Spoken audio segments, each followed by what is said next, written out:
Bonsoir, bienvenue, on se retrouve après ça.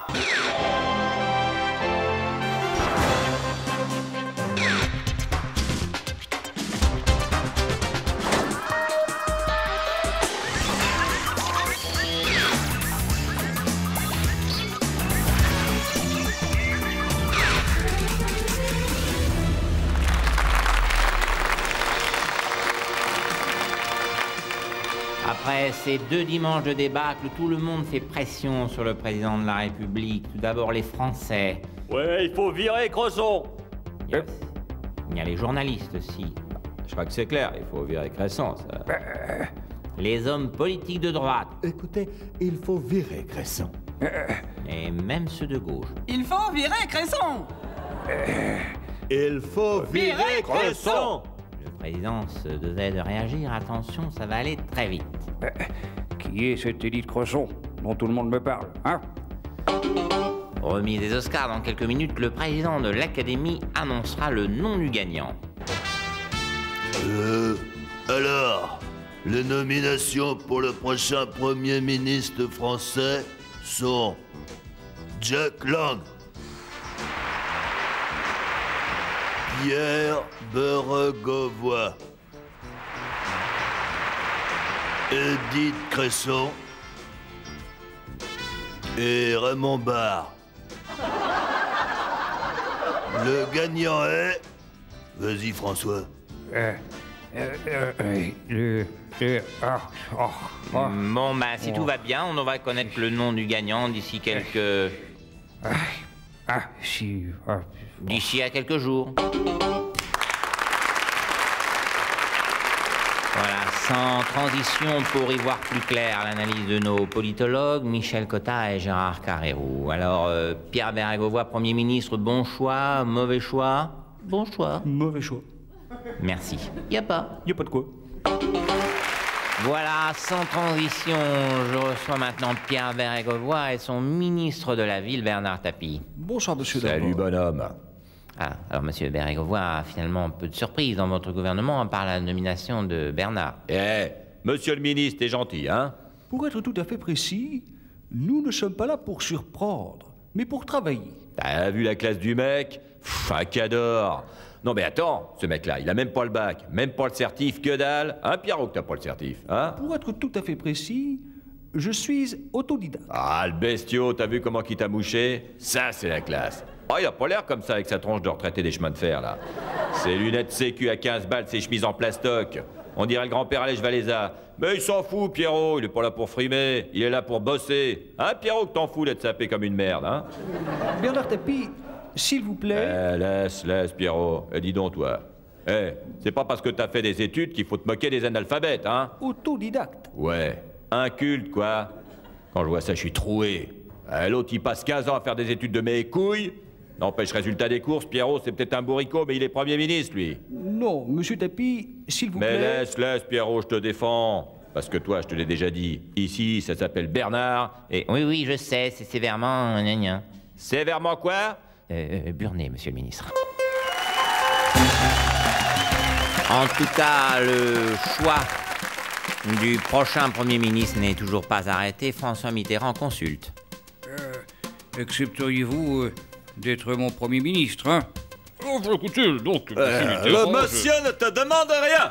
Monsieur Chirac, Et puis vous, arrêtez d'ennuyer Valérie, hein? Il a d'autres soucis, le pauvre. Allez, au lit. Oh, putain, 2 ans. Le président ne consulte pas seulement chez les ténors, rien ne l'empêche de porter son choix chez les quadras. Accepteriez-vous d'être mon Premier ministre? Moi, je dis qu'en ce qui concerne Matignon... Mais c'est un monde, ça. Voilà qu'il joue avec le petit, maintenant. Arrêtez de lui promettre des trucs. Il va être déçu. Allez, va jouer, mon petit, hein? C'est pas joli de se moquer d'un neuneu, hein?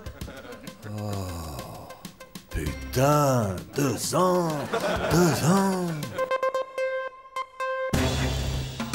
L'image du jour, ce sont les débuts tranquilles de la cohabitation, mais il faut se méfier de l'eau qui dort.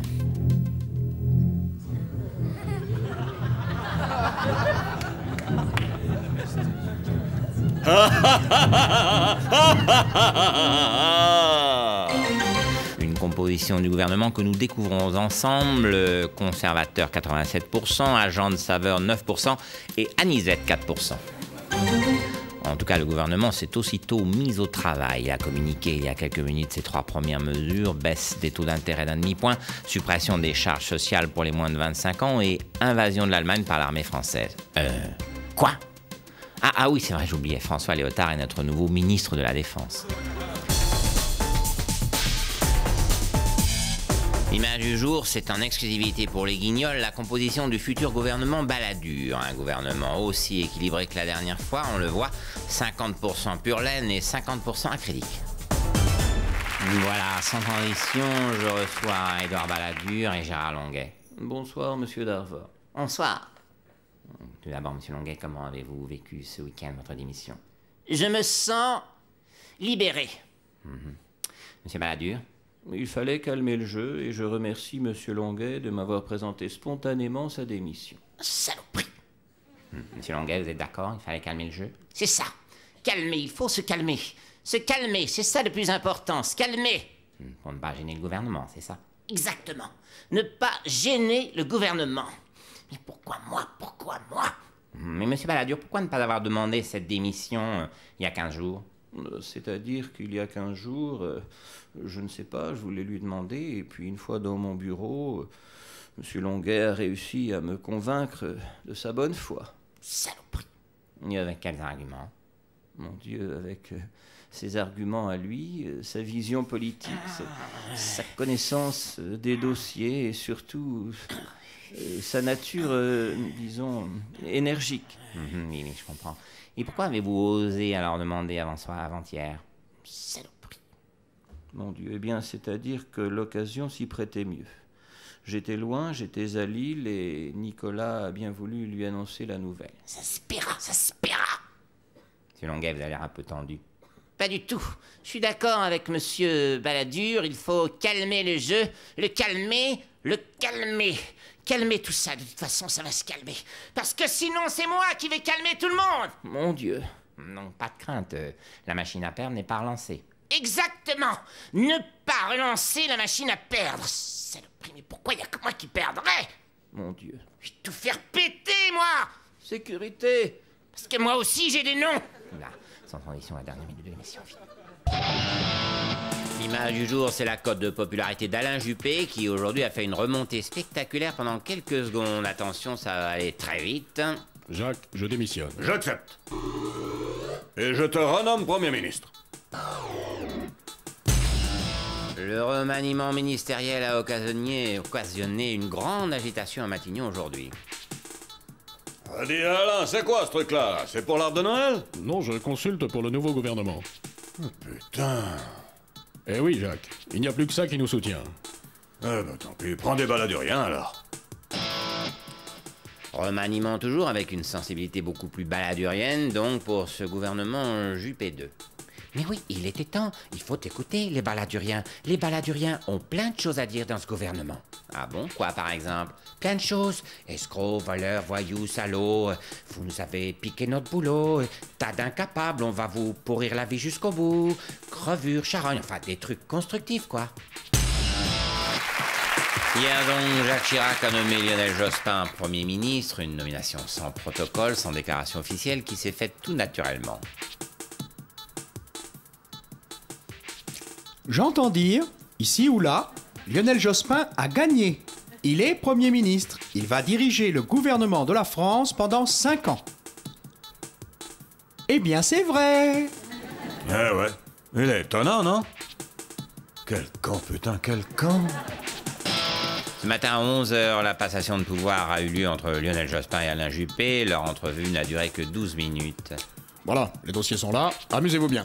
Merci. Y a des choses particulières? Vous verrez, vous allez en baver autant que moi. Ils comprennent rien, ils sont d'accord sur rien, ils ne font que vous emmerder, ils sont tous nuls. Nuls. Ne vous inquiétez pas, les ministres aussi, je vais les changer. Bonsoir. Alors, messieurs, Lionel Jospin a formé son gouvernement. Vous n'y êtes pas. Vous êtes déçus?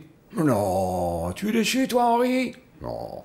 Et toi, t'es déçu? Oh non, du tout. Formidable. T'es pas déçu, toi, Henri? Non, j'ai l'air d'être déçu. Oh non! T'es comme moi! Formidable! Ah, je veux dire, franchement, je ne m'attendais pas à être pas déçu à ce point-là. À votre avis, pourquoi Lionel Jospin n'a-t-il pas fait appel à des hommes comme vous? Oh, ça, ce n'est pas le problème. C'est une nouvelle gauche qui est née, avec des gens neufs. Lionel veut faire de la politique autrement. C'est pour ça que ce salaud ne nous a pas pris. Pardon? Quoi? Vous avez dit... On n'était pas déçus? Oh, il n'y a aucune raison. 8 femmes à des postes importants, c'est exceptionnel. Lionel veut imprimer sa marque, il a raison. Je crois que cet enfoiré mérite le respect. Attendez, là, vous avez dit... Respect, oui, respect, je le pense. Lionel dit ce qu'il fait, cette enflure fait ce qu'il dit. Mais si, là, vous êtes déçu. Déçu, mais non. Déçu par quoi? Par la renaissance de l'espoir perdu, par cette formidable énergie nouvelle qui va nous porter vers le 3e millénaire. Oh non, Lionel peut compter sur nous. Ce fumier aura toujours notre soutien. Ah non, mais attendez, non, là, arrêtez. Vous avez dit... Quoi, qu'est-ce que j'ai dit? Ah, vous avez dit, ce fumier en parlant de M. Jospin. Moi? Oui. Henri, Non, je crois pas. Si tu as été déçu, peut-être, mais là... Il n'y a aucune raison que tu traites cette crevure de fumier. Ouais. Enfin, vous lui en voulez quand même, hein. Non, je vous en prie, levons-nous au-dessus de cela, allons. Sincèrement, je souhaite bonne chance à Lionel. Dans le spectacle, on dit « Je te dis merde ». Eh bien, je te dis merde, Lionel. Voilà, moi aussi je te dis merde, Lionel. Merde, merde, merde et merde. Et moi, j'ajouterais fais chier. Bah, si avec un soutien comme ça, il n'y arrive pas, la suite. Manifestation, des milliers d'enseignants sont dans la rue pour réclamer le départ de Claude Allègre. Lionel Jospin va devoir se séparer de son ami de 40 ans. Bon, Claude, je vais être direct. Quand une louve s'aperçoit qu'un de ses louveteaux est trop faible pour survivre, tu sais ce qu'elle fait. Pourquoi tu me parles d'une louve? Tu as raison, je vais être direct. Quand la tempête se lève, certains arbres plient et d'autres plus fragiles plient aussi. Mais alors que les roseaux, eux, ne risquent rien, les plus solides, les plus gros, Claude. Il va y avoir une tempête? T'as vu la météo? Non, je vais être franc, Claude. Quand un organisme, même humain, je veux dire, détecte une cellule déficiente, il souffre et risque de mourir, tu vois? Tu es malade? Bon, voilà, tu me plombes, plus personne ne te supporte, tu énerves les profs, et avec toi, on court à la catastrophe, voilà, t'es viré. Bon, Lionel, qu'est-ce que tu veux me dire exactement? Rien. Politique, comme prévu, Lionel Jospin a donc remanié son gouvernement. Comme prévu, il s'est séparé de Christian Sauter et de Claude Allègre. Avec quand même un départ surprise, celui de Catherine Trottmann. Voilà. Pour les remplacer, Et moi, je reste? Oui, monsieur le président. Vous êtes président. Ah, donc toujours pas de boulot pour moi, alors. D'accord. La grande surprise de ce remaniement, c'est bien sûr la nomination de Jack Lang au ministère de l'Éducation nationale. Jack Lang qui a retiré sa candidature à la mairie de Paris. Pourtant, ce matin, à 8h20, il s'exprimait sur France Inter. Je veux être maire de Paris. C'est formidable, Paris. Il faut travailler quartier par quartier. Paris, c'est le but de toute ma vie. À 13h, vous êtes ministre de l'Éducation nationale. C'est formidable, l'éducation nationale. L'éducation, c'est le but de toute ma vie. Et toi, tu serais pas en train de te foutre de nous? Formidable, se foutre de votre gueule. C'est le but de toute ma vie. Et puis c'est loin des caméras que Claude Allègre a passé le pouvoir à Jack Lang au ministère de l'Éducation nationale ce matin. Voilà, je vais te montrer où j'ai rangé les dossiers des réformes. Oh non, s'ils sont déjà rangés, je vais pas y toucher. Ouais, sinon tu comptes leur dire quoi, toi, ces feignasses de profs? Eh bien, je vais leur dire qu'ils sont formidables, qu'ils font leur métier merveilleusement et qu'ils sont remarquablement efficaces. Ah la vache! Crois-moi, si tu te fous de leur gueule à ce point-là, tu vas pas rester 2 mois, toi. Le nouveau gouvernement a été annoncé dès hier soir. Jean-Pierre Raffarin l'a présenté lui-même aux Français. Ministre délégué à la recherche... Aigneré. Claudie Aigneré. Claudie Aigneré. Ministre aux personnes âgées, Monseigneur Di Falco. Hubert Falco. Pardon, Hubert Falco, pardon. Et à la réforme de l'État... Henri Plagnol. Marcel Pagnol. Mais non, Henri Pagnol. Allez, dégage, va me chercher un café, je vais le faire. Pendant que José Bové est en prison à sa place, Jacques Chirac a peaufiné le remaniement du gouvernement avec le Premier ministre. Et Noël Lenoir aussi, il faut mettre. Il m'a bien aidé au Conseil constitutionnel. Oui, bon, d'accord. Et puis Bédier, il m'a bien aidé aussi. Oui, bon, c'est le dernier, là, je peux plus. Et puis aussi Jean-Pierre Pernaut, d'Arvor et tout TF1. M'ont bien aidé, eux. Mais franchement, s'il faut caser tous les gens qui vous ont permis d'échapper à la tôle, il y a 82% des électeurs à faire entrer au gouvernement. Allez, un petit dernier. Jospin, il m'a vachement aidé quand même, hein. Et moi, je sers à quoi? Toi, tu sers 2 cafés et l'addition. Non, pour l'addition, je déconne, je paye rien. Voilà, sans transition politique, Jean-Pierre Raffarin est toujours là, malgré les défaites. Jacques Chirac l'a dit, il ira jusqu'au bout de son mandat, regardez.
Non mais, je sais pas, mais faudra bien penser à changer quelque chose un jour.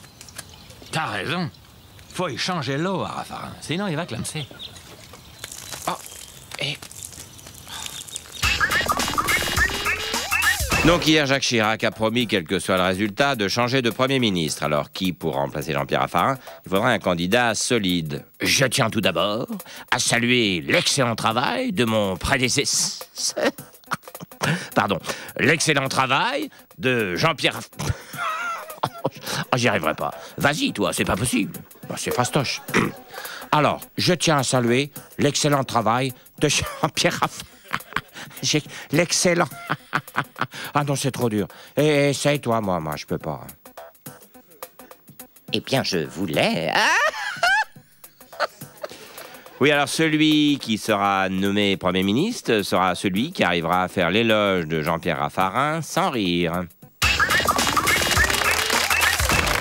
Voilà, sans transition, on termine sur cette image de la passation de pouvoir entre Jean-Pierre Raffarin et Dominique de Villepin. Un moment d'émotion toujours. Merci, merci, j'en pouvais plus. Oui, oui. Un conseil, souviens-toi, c'est pas la rue qui gouverne, mais elle peut te foutre dehors. Ah oui, merci, merci. Je peux t'embrasser? Merci. Oui, voilà, merci, bien. Et tu vas faire quoi maintenant? Maintenant, du café. Du café? Mais pourquoi? Parce que... Jean-Pierre sait faire un bon café, il a tout le temps, il est viré. Ah ouais, mais quand même, pour tenir jusqu'en 2007, va falloir plus que du café, hein. L'événement de ce mardi 19 juin, c'est la composition du nouveau gouvernement révélé ce matin. Un gouvernement qui fait une grande place à l'ouverture. Voilà, ça y est, on a réussi à trouver une noire et 2 arabes. Par contre, pour le chinois, on n'a pas trouvé. Quelle galère, l'ouverture. On aurait mieux fait d'appeler Michel Leb, il les imite tous super bien. On lui a demandé, mais il a refusé. Il joue Boing Boing au Théâtre des Variétés. L'événement de ce lundi 15 novembre, c'est bien sûr le remaniement. Depuis hier, la France a un nouveau gouvernement. Alors voyons concrètement ce qui va changer pour les Français. Alors à la pauvreté et au désenchantement, les jeunes de 18 à 25 ans, bon ça ne change pas. À la solitude et au désœuvrement, les Français de plus de 50 ans au chômage, ça bouge pas non plus. À la précarité et aux fins de mois difficiles, les couples avec 2 enfants et un seul salaire, ça c'est pareil aussi. Et enfin, oh putain, ça va être chaud cet hiver, les chômeurs en fin de droit, plus Fadela Amara. Bah là, ça bouge, hein. Il y a Fadela Amara en plus. On commence donc par le remaniement. Après de longues semaines de suspense, François Fillon est maintenu et c'est Alain Juppé qui prend le poste de numéro 2. Ils sont désormais les 2 hommes forts du nouveau gouvernement. Ravi de travailler avec toi. Merci. Moi aussi, je suis fou de joie. C'est le plus beau jour de ma vie. Tel que tu me vois, je rayonne de bonheur. Faisons connaissance. C'est quoi ton sport préféré? Les courses de voiture, à cause des accidents mortels. Et toi? Le steeplechase. Quand les chevaux sautent les haies, il y en a plein qui deviennent handicapés après s'être brisé les pattes. Ah oui, moi aussi j'adore. Bon bah, fais-ton ça dignement. Tu bois quoi? De l'eau gazeuse? T'es un fou, toi. Je vais prendre de l'eau plate, moi. Ah oui, c'est l'enthousiasme des premiers jours, il faut les revoir dans 2 mois. Hein. Remaniement toujours depuis hier, il n'y a donc plus de ministère de l'immigration et de l'identité nationale. Éric Besson a hérité du ministère de l'Industrie. Oh, s'il te plaît, laisse-les-moi, ces deux-là. Tu veux? Ça te fait plaisir. Oui, laisse-moi l'annoncer moi-même. Laisse-moi expulser une dernière fois. Bon bah allez, vas-y, Éric. Fadela Mara Ramayad, dehors! De nouveaux ministres inconnus ont donc rejoint d'anciens ministres inconnus. Il faut se dépêcher d'apprendre tous ces nouveaux noms. Monsieur François Hollande. Monsieur Jean-Marc Ayrault. Monsieur Laurent Fabius. Une femme mal habillée. Un homme avec des cheveux gris mi-longs. Un blond avec une cravate. Oui, c'est dur pour tout le monde, ces nouvelles têtes. Hein. On commence donc par la démission du ministre du Budget qui a donné lieu à un mini-remaniement annoncé par François Hollande. Au ministère du Budget, Jérôme Cahuzac sera remplacé par Bernard Cazeneuve. Et Bernard Cazeneuve sera remplacé par Thierry Repentin. Toi aussi, comme François Hollande, invente des noms de ministres et joue à réel ou inventé. Alors, ministre du Commerce extérieur, j'annonce Philippe Bévot. Inventé. Bien vu. Alors, moi, ministre des Sports, Gilles Farouk. Réel? Non, inventé. Encore à moi. Ministre de l'écologie, Delphine Bateau. Facile, inventé. Eh non, réel. Je t'ai eu là. Réel ou inventé? Un jeu malin pour apprendre à connaître les ministres. Alors oui, on exagère, ça peut paraître un peu idiot comme jeu, pourtant tout le monde y joue. Et donc, ce serait Thierry Repentin qui serait aux affaires européennes. C'est un nom inventé. Oh, François, fais un effort. Si je te dis Michel Fourchette. Le ministre des Sports. Bah non, là, j'ai inventé. Et Nicole Brick. Facile, inventé. Brick, c'est nul comme nom. Mais non, c'est ton ministre du Commerce extérieur. Oui, c'est un jeu très difficile en fait. Manuel Valls a donc formé une équipe resserrée avec 16 ministres au lieu de 21. Du coup, certains héritent de plusieurs portefeuilles. Madame Najat Vallaud-Belkacem, ministre des Droits des Femmes, ministre de la Ville, ministre de la Jeunesse et des Sports, ministre des Loisirs, ministre du Développement commercial, ministre des Rues et des Autoroutes, ministre des Rideaux, des Éviers, ministre des McDrive et de l'Autostop, ministre des Post-it, ministre des Animaux de compagnie, sauf des hamsters, et ministre des mots qui finissent par oise. Si avec ça, elle n'obtient pas de résultat... Allez, Cazeneuve, ça y est, t'es Premier ministre maintenant, lâche-toi. Je vous rappelle, monsieur Sylvestre, que nous sommes en état d'urgence. Eh ben, on va se marrer pendant 5 mois.